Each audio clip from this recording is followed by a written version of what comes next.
1장 19절서부터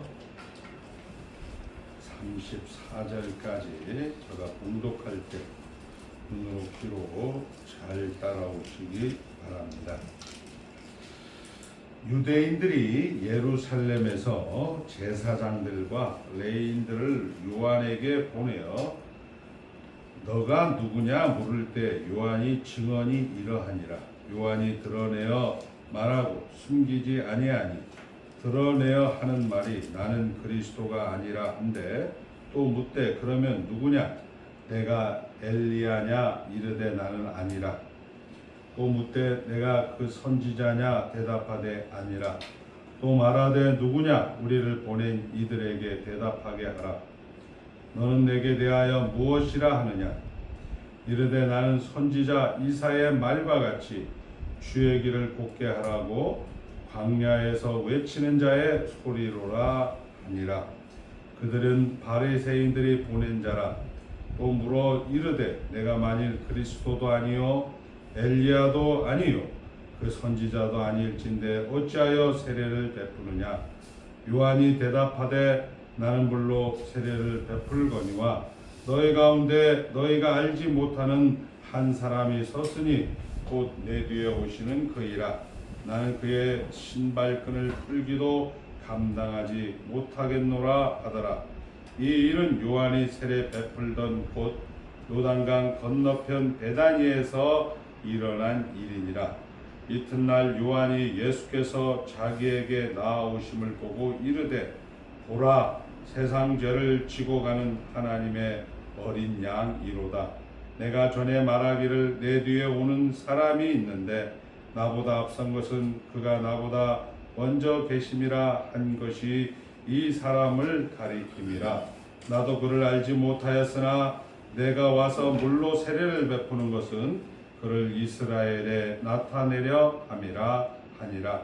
요한이 또 증언하여 이르되 내가 봄에 성령이 비둘기같이 하늘로부터 내려와서 그의 위에 머물렀더라.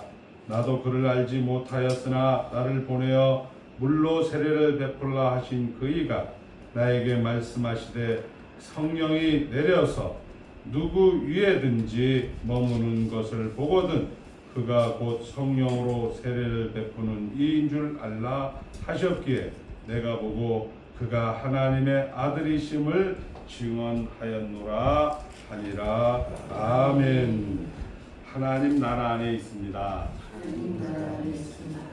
우리 무더위를 맞이하고 있는데요. 여러분들이 예수를 믿는다라는 것은 하나님께서 영원전에 그리스도 안에서 여러분들을 택하여 주셔서 믿게 되어지는 것입니다.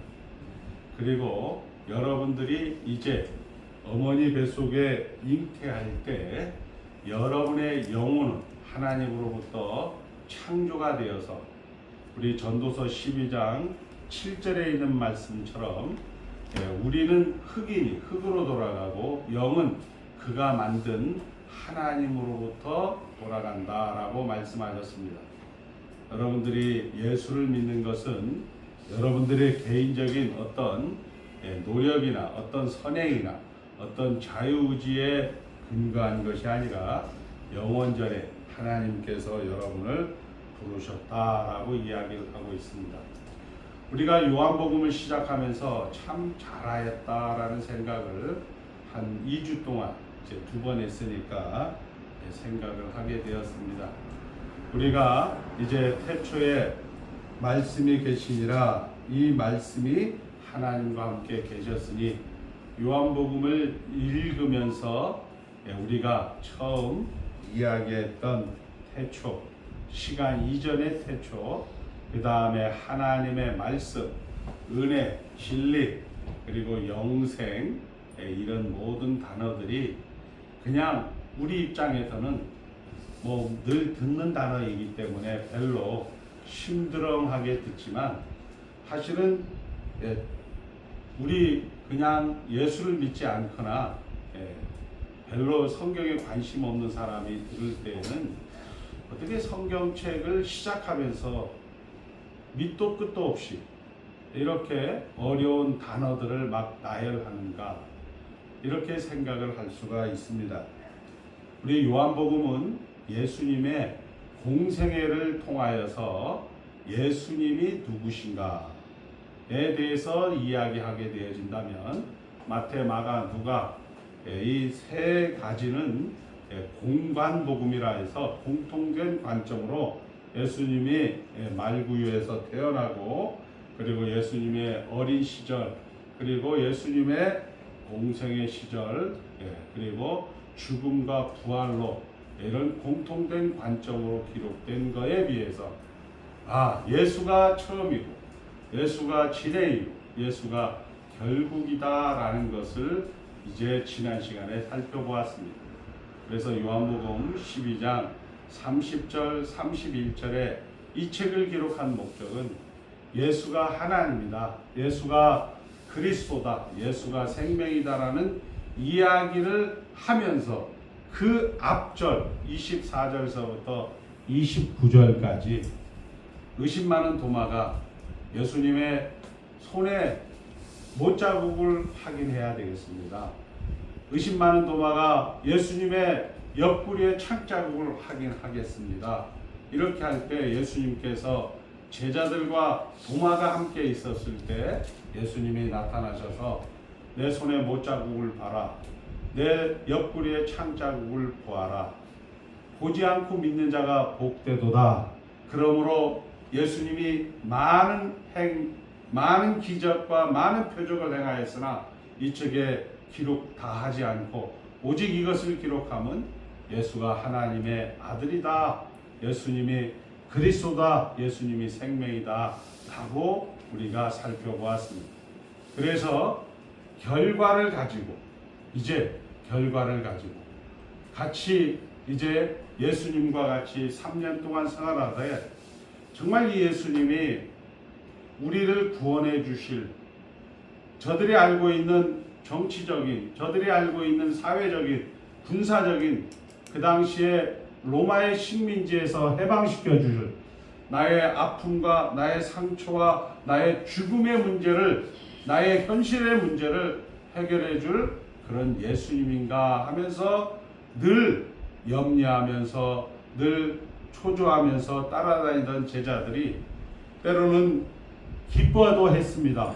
우리가 다음 시간부터 배우는 가나의 혼인잔치의 포도주, 물이 반해서 포도주가 되는, 그리고 성전 정화 사건, 그리고 죽은 나사로를 살린다든지 오병이어라든지 여러 가지 그런 현장에서의 사건과 일들을 통해서 예수님이 정말 구원자일 수도 있겠다, 잘 선택했다라는 생각을 가지고 쫓아다니다가 마침내 우리 요한복음 12장서부터는 이제 자기 제자들에게, 자기 성도들에게 나 이제 죽으러 왔다, 이렇게 순환을 예고하면서부터 약간 이거 내가 좀 잘못된 선택을 한 것 같은데, 내가 괜히 이게 예수를 따라다니는 것 같은데 라고 할 때에 그 절정으로 가서 예수가 십자가에서 그냥 맥없이 죽어버리는 그런 일들로 인해서 이제 제자들은 낙담과 그리고 정말 자기에 대한 후회를 하면서 엠마오로에서 갈릴리로 돌아가는 그런 제자들, 그리고 이제 낙담 속에서 자기의 생업으로 돌아가는 제자들에게 나타나서 예수님이 살아있을 때 죽었다가 3일 만에 다시 살아나지 않겠느냐, 이렇게 너희들에게 수백 번 이야기했는데도 왜 못 알아듣느냐, 이렇게 하면서 예수님이 이제 부활 사건을 경험을 한 거예요.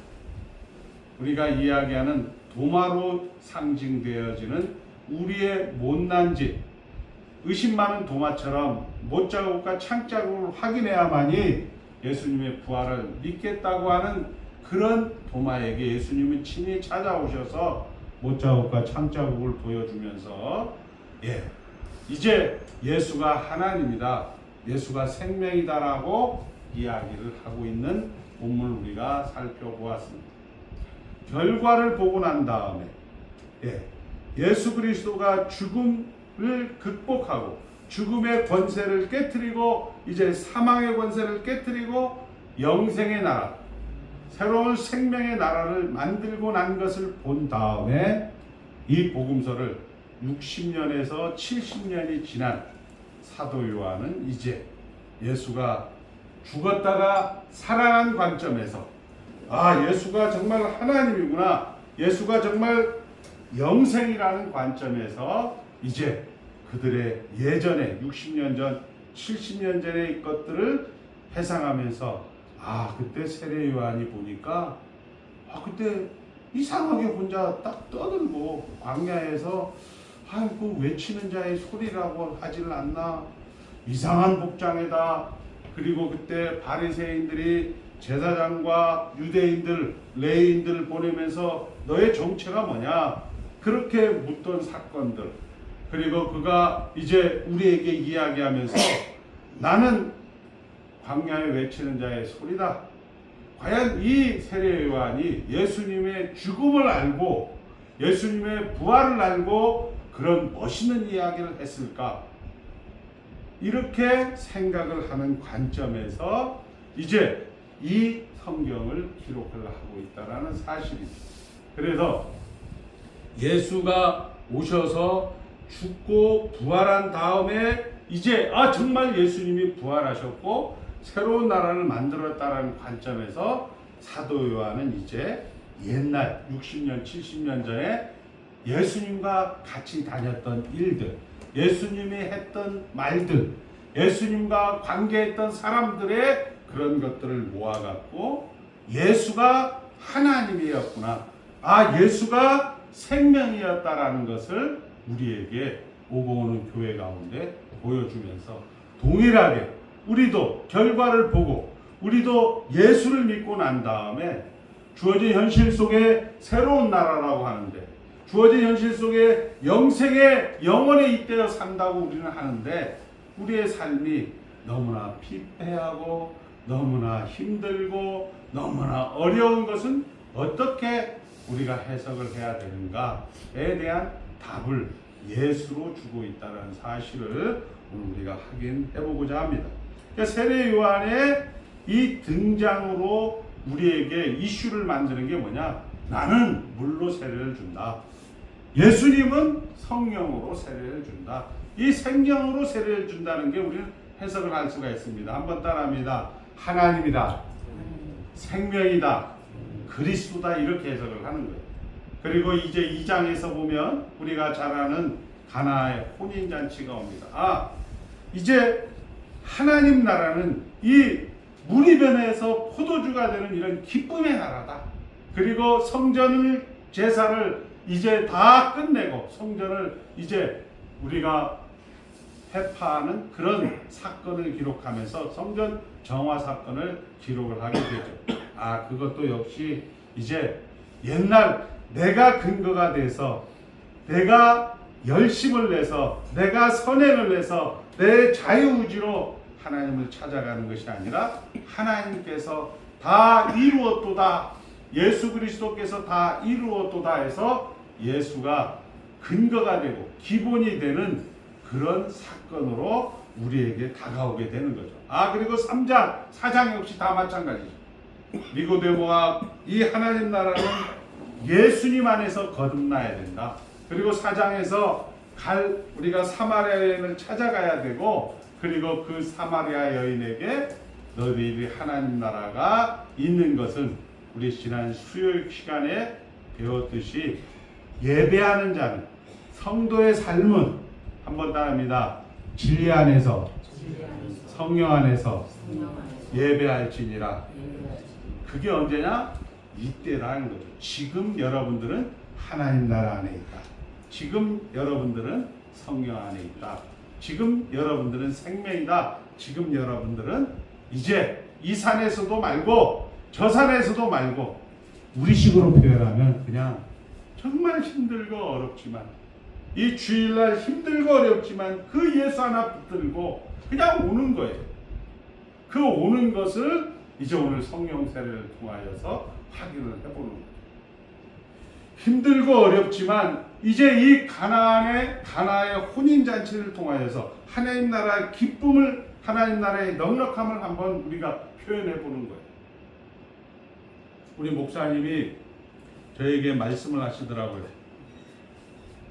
강 목사, 내가 예전에는 40일 금식 기도도 1년에 한 번씩 하고 강언과 예언을 이천석 목사님 교회에서 제가 다니면서 그렇게 하다가 아버지가 1941년생인데 경동고등학교를 나오고 연세대학교를 다니다가 이제 가세가 힘들어서 중퇴를 해서 자기와 생각과 자기의 뜻과 이 상황과 현실이 너무 괴리감이 있어서 혼자 많이 자학하고 혼자 많이 힘들어하는 그런 상황 속에서 나이가 들어가니까 이제 동네에서 다른 사람들하고 시비 붙다가 그리고 파출소에서 연락이 오고 나이가 점점 세월이 지나면서 이 파출소가 동네 지형을 벗어나서 다른 동네에서 누구시 보호자입니까? 그렇게 해서 그 사모님하고 데려온 적이 한두 번이 아니다. 이런 얘기를 하고 그러면서 강 목사하고 우리 참된교를 통하여서 이 개혁파 신학을 공부하고 난 다음에 자기가 이렇게 고백을 하더라고요. 자기가 그 아버지를 한 번이라도 자기네 집에서 아니면 어디 식당에 가서 그 흔한 막걸리 한 잔을 같이 대접을 왜 못했을까? 이제는 죽어서 하나님 나라 가 있었지만 살아있을 때 이 하나님 나라의 그 넉넉함, 이 풍성함을 내가 왜 누리지 못했을까? 라는 얘기를 저는 이번 주에 듣게 되어 있었습니다. 여러분들이 가지는 나라는 하나님 나라는 다 예만 되는 나라입니다. 우리가 이 성령 세례라는 것은 로마서 5장 20절에 보면 12절서부터 20절 같은 보면 이제 대표성의 원리라고 해서 첫 번째 아담 안에서 우리는 사망이 나왔습니다. 모든 사람이 죄를 범하였음에 하나님의 영광이 이르지 못하더니 라고 말씀하고 있습니다. 그러니까 하나님이 원래 창조하신 목적이 뭐냐? 하나님이 하나님의 백성들을 만들어서 하나님 보시기에 심히 좋았더라. 참된 인간을 만들어서 하나님과 영원토록 사는 것을 목적으로 해서 하나님은 이 세상을 창조하셨습니다. 그러나 우리의 선조 아담에 의해서 우리는 이제 그 하나님의 참된 인간성, 창조의 목적을 회복하는 길에서 멀리 떨어진 겁니다. 그래서 이제 두 번째 아담인 예수 그리스도가 이제는 율법의 아담의 하나님의 한 의가 나타났으니 선지자와 모세에게 증거를 받은 의라라고 이야기하면서 예수 그리스도가 우리에게 오게 된 거죠. 그러면서 거기에 덧붙이는 건 뭐냐면 예수를 믿지 않는 사람들은 예수를 믿는 사람이든 다 죽더라 이거죠. 모세에서부터 아담까지 율법이 없는 사람들도 다 죽더라 이겁니다. 무슨 얘기냐? 사람이 잘못해서, 사람이 범죄해서, 사람이 율법을 어겨서 죽는 것이 아니라 죄인의 후손이기 때문에 우리는 다 죽더라는 거예요. 죄인의 후손이기 때문에 우리는 다 죽더라는 거예요. 그런데 이 성령 세례라는 것은 이제 예수님께서 이 죄인의 후손을 마감치고 마지막 아담으로서 이제 잠자는 자의 첫 열매로서 부활 사건을 사도 요한이 목격을 하게 된 겁니다. 이제는 그리스도 안에서 새로운 창조물이라는 것으로 새로운 세상이 열렸다라는 것을 이제 성령 세례에서 우리에게 말씀하고 있다라는 거예요. 그리고 그 성령 세례로서 우리가 새로운 시작된 이 하나님 나라에는 풍성함과 넉넉함과 그리고 기쁨과 감사와 만족이라는 것이죠. 근데 그 기쁨과 감사와 만족이라고 하기에는 너무나 더워요, 현실이. 기쁨과 감사와 만족이라는 너무나 우리가 삶의 정황 속에 찌들어 있단 말이에요. 도대체 이게 뭐냐?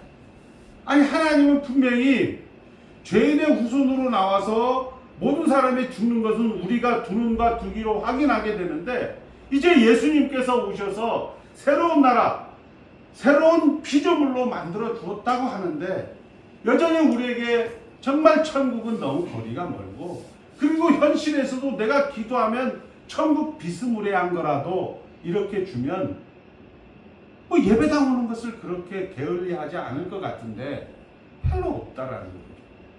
별로 없기 때문에 우리 입장에서는 이제 이게 뭔가, 예수 믿는 게 정말 내가 잘 믿구나 있는가? 아니, 조금 더 나가서 진짜 하나님은 있나? 예수님은 있나? 예수님은 진짜 죽었다 살아났나? 우리 어머니가 평생 예수를 믿다가 마지막에 돌아가실 때 보니까, 야, 예수가 뭐고 필요 없어, 나 아파 죽겠어 하면서 예수를 원망하면서 돌아가시는 그 모습 속에서 정말 하나님은 있나? 정말 예수님은 있나?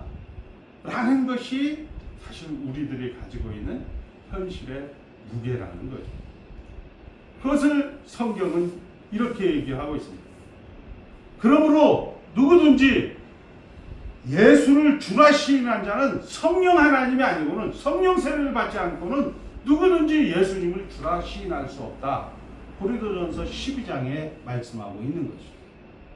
그러면서 우리에게 이 험악한 현실, 이 낙담되는 현실, 이 막막한 현실을 왜 우리에게 허락했느냐라고 이야기를 하게 되어진다면, 성경은 늘 얘기하는 거죠. 우리 히브리서 5장 8절에 하나님의 아들이시면서라도, 예수 그리스도도 하나님의 아들이시면서라도 받으신 고난을 통하여 순종함을 배웠다라고 성경은 이야기를 하고 있는 겁니다. 자, 천국 가기 전에 너무 고단하고, 천국 가기 전에 막막한 지금, 실망스럽고 후회스러운 지금 우리는 여전히, 한번 따라합니다, 불변하는 것은 하나님의 자녀라는 사실입니다. 오늘 여러분들이 이것을 조금 들으면 한 며칠 시간 동안은 기분이 좋아요. 그런데 이거를 가지고 우리 교회가 자꾸 방법을 만들어내는 거예요. 내가 기도를 열심히 하고, 내가 방언을 열심히 하고, 내가 예언을 열심히 하고, 내가 천국을 가보니까, 내가 지옥을 가보니까, 이런 것으로 자꾸 성도들을 유혹을 하는 거예요. 우리 성경은 누구든지 성령으로 말미암지 않고는 그리스도를 주라 시인할 수 없다. 여러분들 다 예수님, 주님 이렇게 부르고 있다는 것은 불변하지 않는 하나님의 자녀라는 사실입니다. 그런데 우리 성경은 이렇게 이야기를 합니다. 로마서 8장 17절, 우리 성경 한번 찾아주겠습니다. 자, 로마서 8장 17절에 보니까 이렇게 기록이 되어 있어요. 로마서 8장 17절. 자, 다 같이 읽겠습니다. 자녀이면, 시작, 자녀이면 또한 상속자, 곧 하나님의 상속자요 그리스도와 함께한 상속자니 우리가 그와 함께 영광을 받기 위하여 고난도 함께 받아야 할 것이니라. 자, 우리 주님이 영광을 받으신 것은 우리가 잘 아는 대로 야고보와 요한이 하나님, 예수님이 이제 그 과업을 성취할 때 나를 우의적, 나를 좌의적 영광 중에 나를 세워주시옵소서라고 이야기한 그 영의정 좌의정은 우리가 잘 아는 대로 예수님이 영광 다 이루었도다 하고 영광을 받으실 때 한편 강도가 오늘 너는 나와 함께 낙원에 있으리라, 그 영광을 받은 사실을 우리는 알고 있습니다. 영광을 받기 위해 여러분들이 이 땅 가운데 마지막 최종 피니시 라인, 육체의 죽음 속에서 여러분들이 이제 죄의 몸의 말살과 영생의 관문 속에서 그것을 받기 위하여는 고난도 함께 받아야 할 것이니라. 이렇게 얘기를 하고 있는 것이죠. 자, 영광을 받기 위하여 고난받는 것은 당연한 과정이라고 이야기를 하고 있는 거예요. 그것을 어떻게 하라고요? 그것이 자꾸 헷갈릴 때 결과를 보고 예수님이 공생에 우리 여기 세례 요한의 표현으로 보라 세상 죄를 지고 가는 하나님의 어린 양 1호다라는 그런 말씀처럼 우리 김성무 장로님이 이 고난과 이 힘듦과 이 막막함과 이 답답한 지금 어떻게 하라고요? 결과를 보고 영광을 보고 우리 주님이 공생애를 사셨듯이 나보고 뭐를 명예롭게 살아라. 주어진 기회를 잘 선용을 해라. 넉넉하게 풍성하게 당당하게 하나님께서 살라고 이야기하는 겁니다. 그렇게 이야기하는 것을 오늘 성령 세례라고 이 사도 요한은 세례 요한의 성령 세례 사건을 가지고 예수가 우리에게 어떻게 한다? 주어진 현장, 주어진 상황은 우리 육체적인 눈으로 봤을 때, 우리 세상적인 눈으로 봤을 때 우리는 힘들고 어렵고 세상이라는 것은 우리에게 계속 위협해 옵니다. 죽음을 근거로 너는 이렇게 살아봐야 필요 없어. 어차피 한 번 살 건데 뭐 그렇게 대충 살아. 그리고 악착같이 살아. 남에게 주지 말어. 너 한 번밖에 없는 인생이야. 라고 우리에게 계속 유혹하고 미혹하지만 예수 그리스도의 십자가 사건으로 인한 부활 사건을 뒤로 돌아보아 보니 이것은 너희들에게 주는 기회이다. 영화로울 수 있는 영광에 참여할 수 있는 명예로운 기회이다. 잘못해도 된다. 그 잘못한 것이 너를 일을 하게 만든다. 라고 이야기하는 것으로의 영생이다. 라고 성경은 기록을 하고 있는 거죠. 예수 그리스도가 이제 여기에서 보면 8장에 가보면 현장에서 간음하는 여자를 나도 너를 정죄하지 않는다 라는 얘기는 뭐냐? 너는 이미 하나님 나라가 죄의 문제로 너는 이제 왈가왈부할 그런 상황이 아니다. 너가 죄를 범한다는 것은 이것은 명예지, 이것은 못남이지, 이 문제는 될지 몰라도 너가 그것으로 인해서 지옥까지 한다. 우리가 보면 나이 드신 권사님들이나 이렇게 보면 그래도 그 예수를 붙잡고 끝까지 이 예수를 놓지 않는 것들을 우리가 볼 수가 있는 거예요. 바로 그런 겁니다. 아까 이야기하는 그 아버지의 그 절규 속에서 특별히 이제 우리 한국교회에서는 저같이 지금 이렇게 설교를 하게 되면 우리 교회 권사님들이나 이런 분들은 뭐 크게 문제가 안 되지만 통합 측이나 이렇게 다니시는 권사님들은 어떻게 목사님이 그렇게 이야기할 수 있어요? 그러면서 덧붙이면서 그 목사님이 이야기를 하더라고요. 자기 고모가 이제 아버지의 바로 밑에 여동생인데 저 인천에 있는 섬에서 혼자 쓸쓸하게 돌아가셨대요. 가정이 다 깨지고 혼자 돌아가셨는데 언젠가 한번 자기가 목사니까 그 집을 방문하게 됐는데 자기하고 이야기를 좀 하면서 소주 한 병을 비워줄 수 있겠느냐. 그때는 자기가 방언을 하는 목사였고 그때는 나는 정말 옳고 그름에 꽉 잡혀있는 목사였기 때문에 목사님, 고모님 어떻게 그럴 수가 있으면 권사님 아닙니까? 이렇게 이야기를 하면서 거부하고 왔다는 거예요.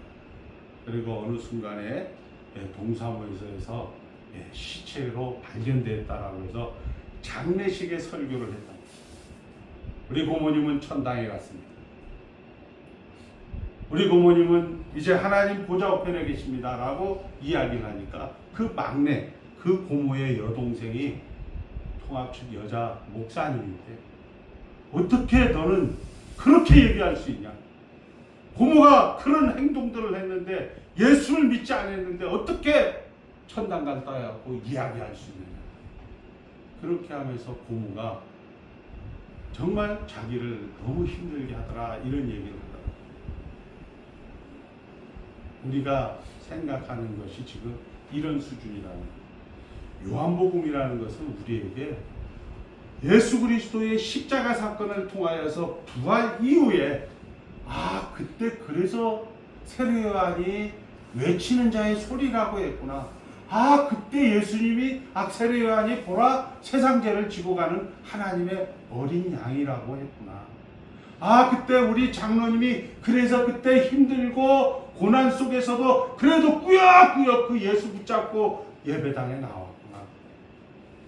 이런 그 결과를 보고 나서 오늘 어떻게 해석하고 어떻게 작동하는가를 설명하는 책이 바로 요한복음이라는 사실입니다.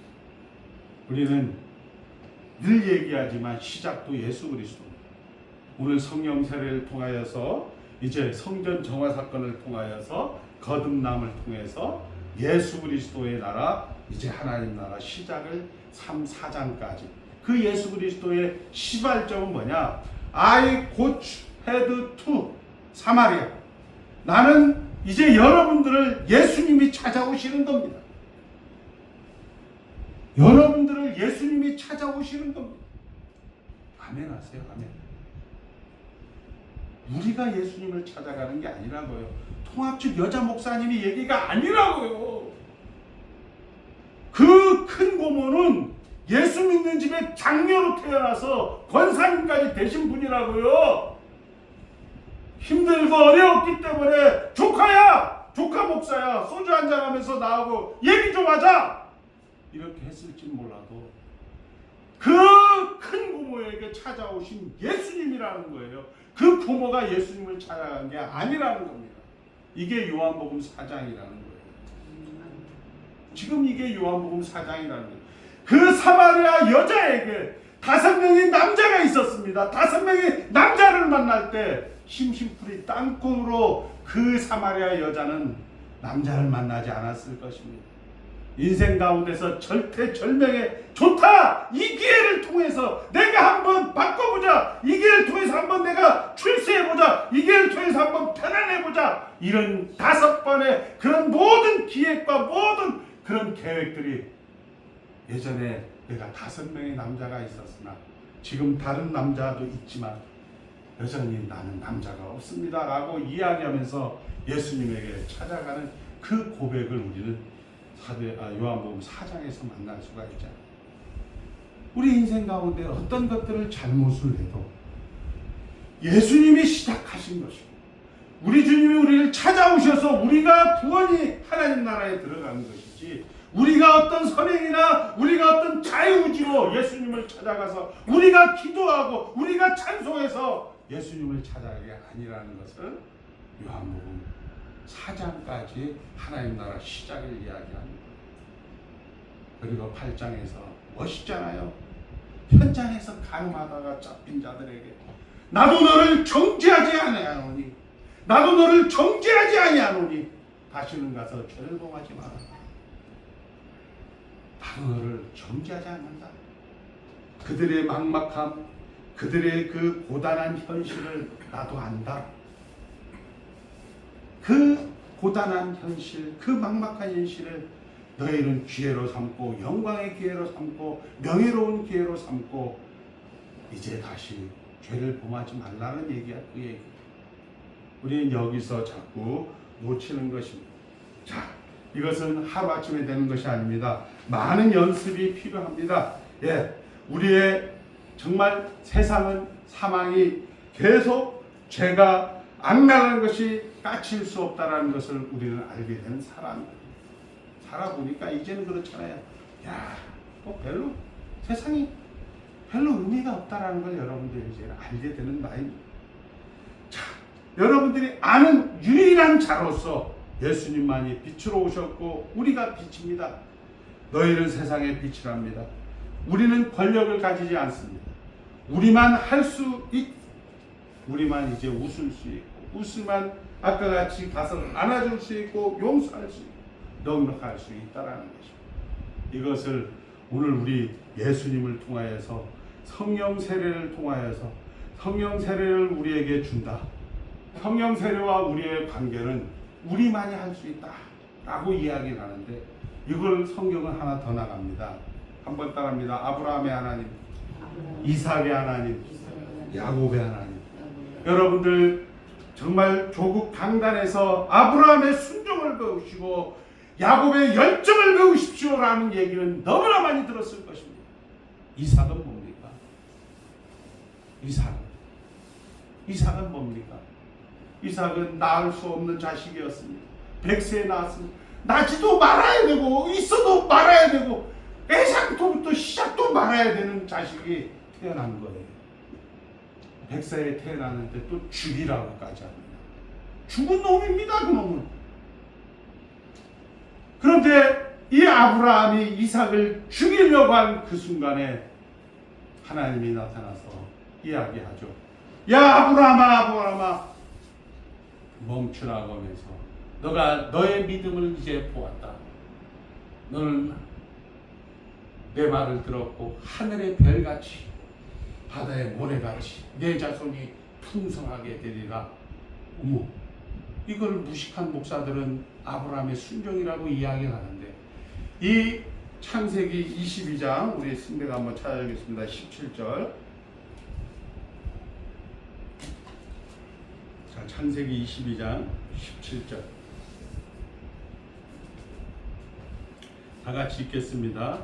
내가 내게 큰 복을 주고 내 씨가 크게 번성하여 하늘의 별과 같고 바닷가의 모래와 같게 하리니 내 씨가 그 대적의 성문을 차지하리라.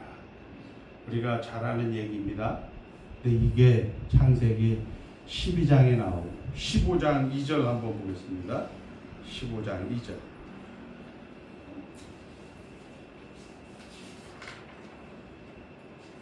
15장 2절 다 같이 읽겠습니다. 하나님이 아브라함에게 이르되 주 여호와여 무엇을 내게 주시라나이까 나는 자식이 없사오니 나의 상속자는 이 다메섹 사람 엘리에셀이니라. 3절 계속 아브라함이 또 이르되 주께서 내게 씨를 주지 아니하였으니 내 집에서 길린 자가 내 상속자가 될 것이니이다. 7절까지 쭉 갑니다. 쭉 한번 자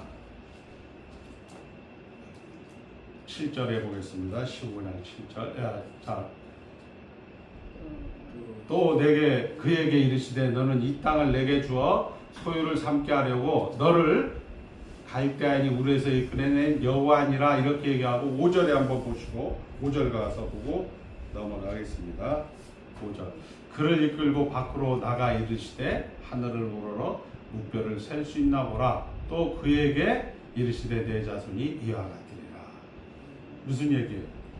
창세기 22장에 순종을 해서 하늘의 별같이 바다의 모래같이 주겠다는 얘기가 아니고 하나님은 이삭이 없어도 아브라함이 순종을 안 해도 하나님은 이렇게 만들어 준다는 겁니다. 여러분들에게 정말 그 예수 붙잡고 가는 그것은 여러분들이 없어도 하나님은 하나님의 일을 할 수가 있습니다. 하나님께서 여러분들이 이 막막한 현실 속에서 정말 우리가 없어도 하나님은 일을 할 수 있는데 우리에게 그것을 자녀 삼으셔서 우리에게 그것을 정말 동력자 삼으셔서 우리에게 그 일을 하고 있다라는 사실로 여러분들이 오늘 감사가 되는 것입니다. 자, 하나님은 내가 있어도 없어도 하실 수 있는 일을 나보고 같이 하라는 동력자로서 여러분들이 오늘이라는 것입니다. 자, 말씀을 정리합니다. 자, 여러분들은 나중에 가는 데가 아닙니다. 천당은 죽어서 가는 데가 아닙니다. 거기는 물론 더 큰 영광, 독사들이 어린이와 뛰놀고 장난치는 그런 나라일 것입니다만은 지금이 여러분들에게는 가장 명예의 기회이고 위대함의 기회이고 그런 시간들이라는 사실입니다. 이게 잘 안 돼요. 안 되니까 어떻게 한다? 예수가 기본이 된다. 교회가 기본이 된다. 설교가 기본이 된다. 성경이 기본이 된다라고 얘기합니다. 힘들고 어렵죠. 죽음의 문제 어떻게 하라고요? 우리가 잘 아는 부자와 나사로 천당과 지옥에서 그들이 이야기합니다. 뭐라고 얘기하냐? 여기서 죽었다가 살아나간 사람이 야 죽어보니까 진짜 천당 지옥이 있더라. 이렇게 이야기하도 안 믿을 놈은 안 믿는다. 왜? 모세와 선지자가 거기에서 모세와 선지자를 믿는 사람은 여기에서 죽어서 나가서 그들에게 천당이 지옥이 있다라고 해서 안 믿는다라고 성경은 이야기를 하고 있는 것입니다. 죽음의 문제 있음에 성경으로 가십시오. 육체의 고통의 문제가 있습니까? 바로 주일날 오시면 됩니다. 여러분들이 막막함이 있습니까? 주일날 예수 앞으로 나오시면 됩니다. 그 막막함이 보라 세상 죄를 지고 가는 하나님의 어린 양이기 때문에 그렇습니다. 그리고 여러분들은 빛입니다. 그 빛으로 여러분의 주어진 현상, 그 현실을 위대함과 넉넉함과 명예로운 그런 기회로 사시기를 주의 이름으로 축복합니다. 기도하겠습니다. 하나님 아버지 감사합니다. 같이 다니다가 보니까 예수가 맞는지 정말 왜 이렇게 힘든지 왜 이렇게 어려운지 그리고 그 어려움의 절정인 영광이 죽어서 아예 돌무덤 속에 들어가 버립니다. 내가 예수 믿는 거 맞나? 예수가 있는 거 맞나? 하나님 있는 거 맞나? 그러나 그 예수는 죄와 사망의 권세를 깨뜨려 다시 부활하셔서 아버지 의심 많은 도마에게 와서 이제 나와 같이 보고 믿는 자가 되지 말고 보지 않고도 믿는 자가 되라 우리에게 친히 찾아와 속삭이듯이 말씀하시는 예수님. 이제 사도 요한을 통하여 60년 70년이 흐른 지금에 그 당시 세례 요한이 그 광야에서 외치는 소리가 예수님을 얘기했었구나.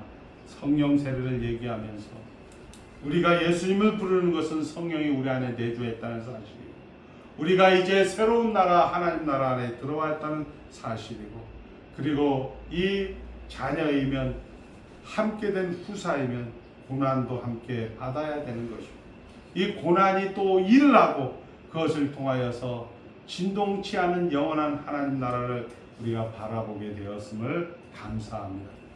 예수님이 찾아오셨습니다. 예수님이 우리를 진행하시고 예수님의 우리 결국을 만드신다는 것을 요한복음 사마리아 여인과 현장에서 간음하는 여인과 그리고 나는 부활이요 생명이니 나를 믿는 자는 죽어도 살겠고 살아서 믿는 자는 영원히 죽지 아니하리 하셨던 약속의 말씀은 우리에게 딱 도장처럼 아버지 우리에게 일을 쳐주고 있습니다. 아버지 하나님 힘든 현실 가운데 오직 주님만을 바라보며 오직 주님만을 붙들며 살아가는 귀한 성도들을 축복하여 주심을 감사하오며 예수님의 이름으로 축복하며 기도드리옵나이다. 아멘. 144장 1절만